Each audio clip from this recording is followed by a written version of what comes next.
I 28 male need to get this off my chest because I'm still processing what the hell just happened to my life. 2 years. That's how long Maya and I were together. Living together for the last 8 months in a nice two-bedroom apartment downtown. Split everything 50/50ths. Had a cat named Machi. The whole domestic thing. Then 3 months ago, she sits me down on our couch, the one we picked out together at IKEA, while arguing about whether we needed the extended warranty, and tells me she's not ready for something this serious. I just stared at her. We've been talking about maybe getting engaged next year. She'd sent me ring designs on Instagram. Her Pinterest board was called Future Wedding Ideas, for fuck's sake. I need to find myself, she said. I'm only 26. I feel like I'm missing out on experiences. Experiences, right? I asked if there was someone else. She got offended. How dare I suggest that? This was about her personal growth. Her journey. She needed space to explore who she really is. Fine. I'm not going to beg someone to stay with me. I said I understood. Started looking for a new place that same night. The thing is, we're both on the lease. Neither of us could afford the place solo, and breaking the lease would cost us each $3,000. She suggested we could be roommates until the lease ended in 6 months. It'll be like friends, she said. I actually said that with a straight face. I agreed. Not because I wanted to play Ross and Rachel, but because I needed time to figure out my next move. Plus, $3,000 is $3,000. The first few weeks were weird. She'd come home late, dressed up, always vague about where she'd been. Out with friends. Networking event. Yoga class. She doesn't do yoga. Meanwhile, I focused on myself. Hit the gym. Started reading again. Reconnected with buddies I'd neglected. Downloaded dating apps, but didn't really use them. Wasn't ready. Then I met Sophia. It was at a work happy hour. She's 29, works in marketing for a tech startup. Smart, funny, called me out on my bullshit when I tried to make a self-deprecating joke about being damaged goods. Everyone's got baggage, she said. The question is whether you're dealing with it or just dragging it around. We exchanged numbers. Started texting. Went for coffee. Then dinner. Then another dinner. I wasn't looking for anything serious. Told her about my situation up front. Living with my ex, the whole mess. She appreciated the honesty. Well, she said, at least you're not hiding a secret family in Jersey. That's my backup plan if this doesn't work out. She laughed. I hadn't made someone laugh like that in months. We kept things casual. But casual turned into, I really like spending time with you, which turned into I haven't felt this comfortable with someone in a long time. Maya noticed something was different. I was happier. Going out more. Not moping around the apartment. You seem good, she said one morning over coffee. I am good. That's great. Really great. I'm happy for you.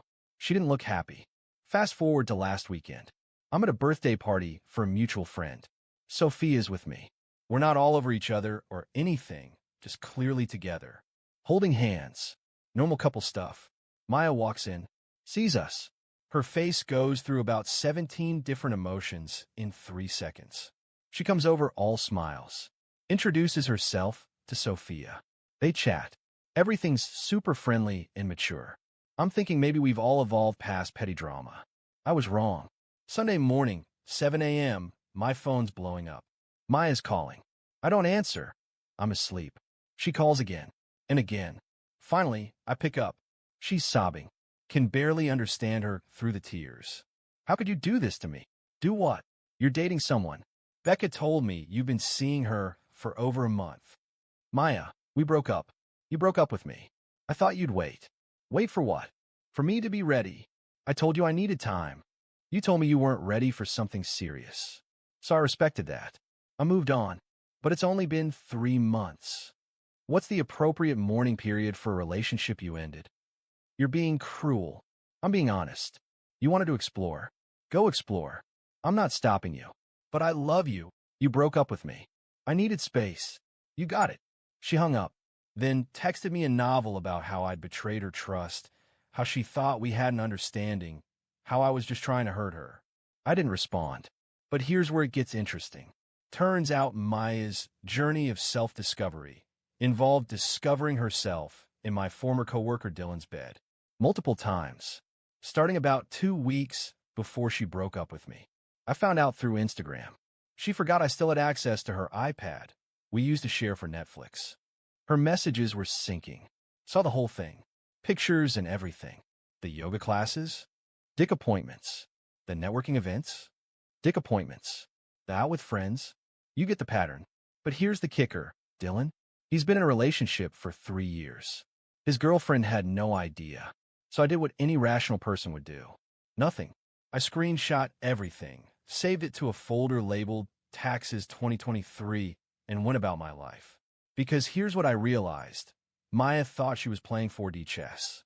Break up with me, keep me as a backup while she fucked around, then eventually come back when she was ready.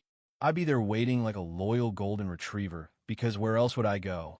She didn't expect me to actually move on, to meet someone, to be happy. And she really didn't expect me to find out about Dylan. Update 1.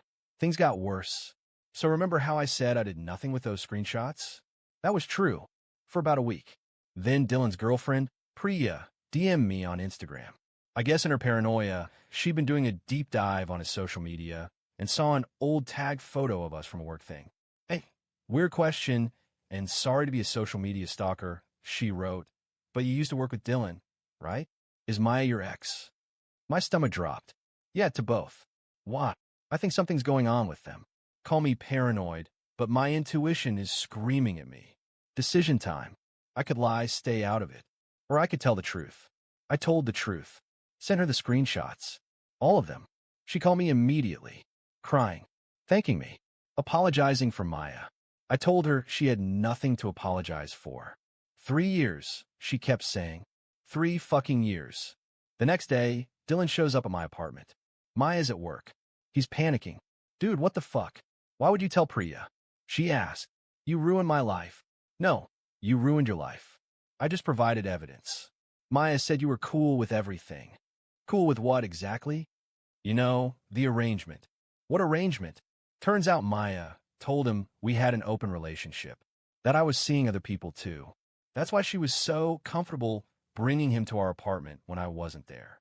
Our apartment, where we both still lived, where he'd been fucking her in our bed. Get out, I said. Come on, man. Get out. He left, but not before Maya came home early from work. Saw his car in the parking lot. Saw him coming out of our building looking destroyed. She knew I knew. She tried to play it cool when she came in. Asked about my day. Made small talk. Dylan stopped by, I said. She froze. Oh, Priya knows. You told her? She asked. You had no right to tell the truth, to interfere in my life. Your life? Maya, you've been fucking some dude in our bed, in the apartment we share, while telling him we're in an open relationship. I never said that. He seems to think you did. Well, maybe he misunderstood. Did he misunderstand his way into our bed? She started crying, but not sad crying, angry crying. You're such an asshole. You're doing this to punish me.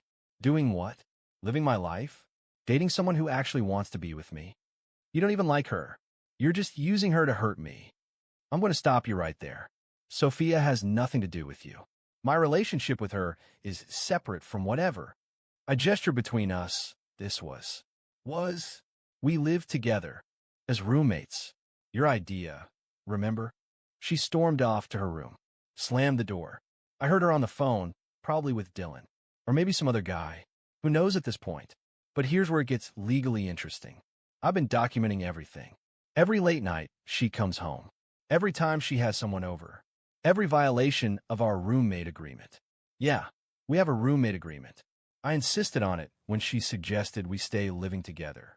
She thought I was being dramatic. Sign it anyway. It includes quiet hours, guest policies, cleaning schedules, and a clause about overnight guests.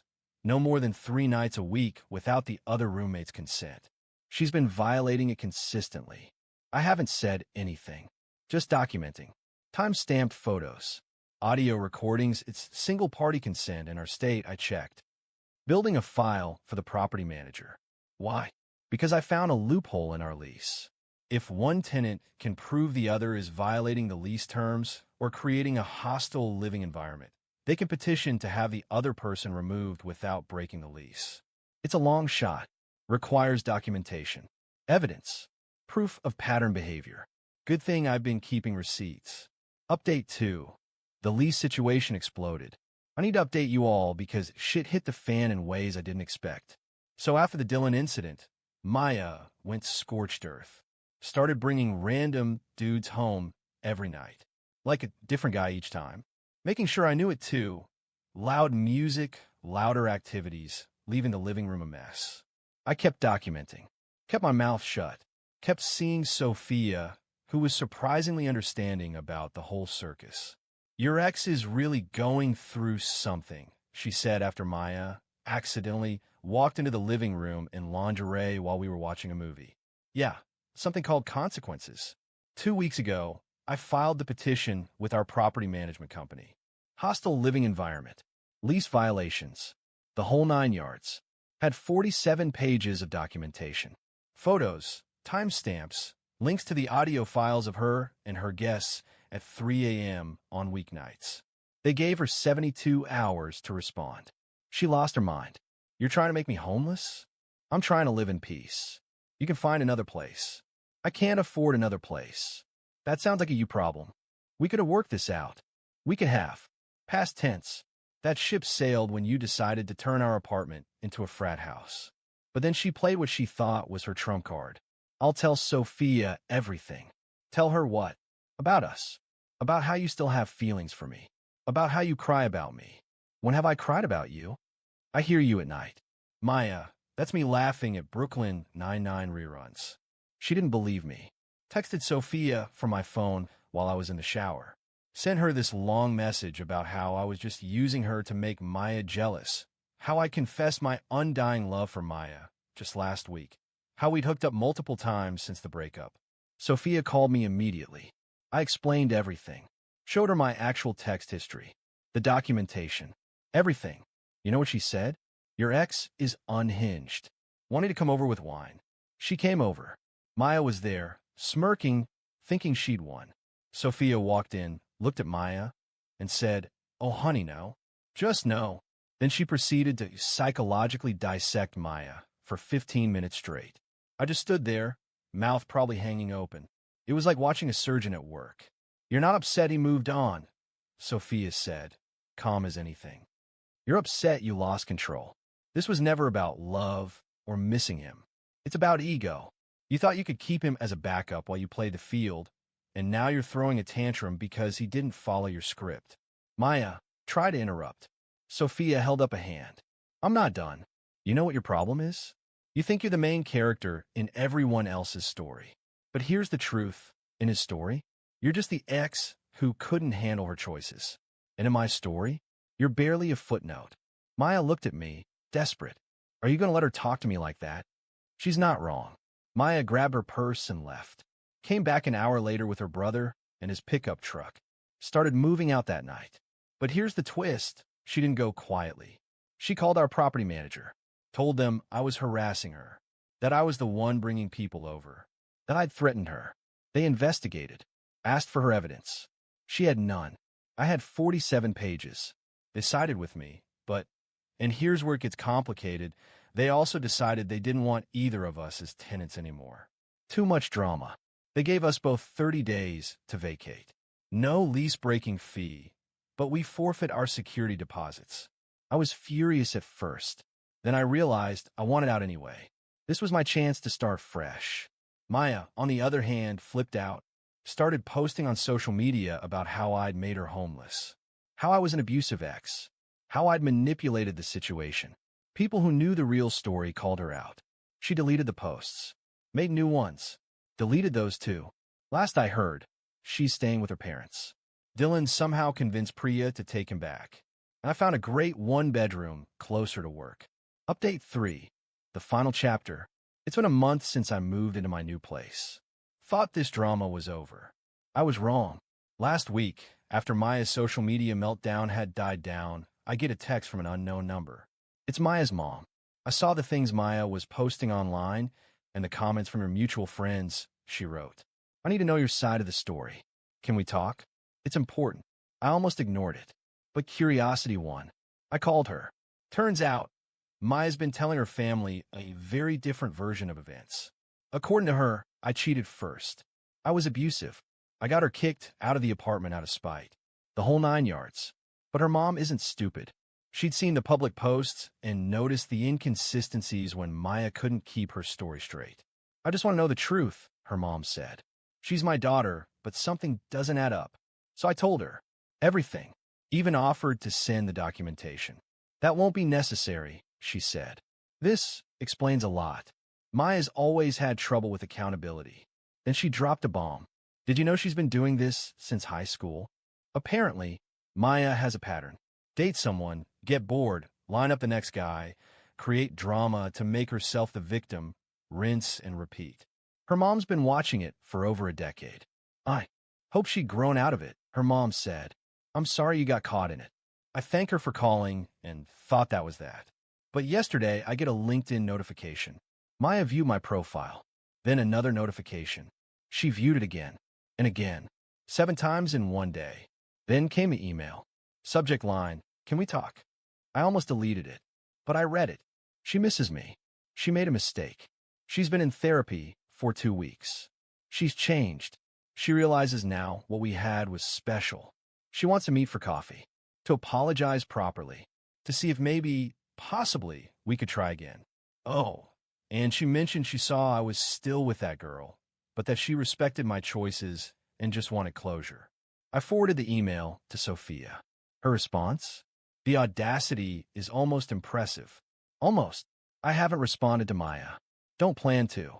There's nothing to say. But this morning, I woke up to 17 missed calls. All from Maya.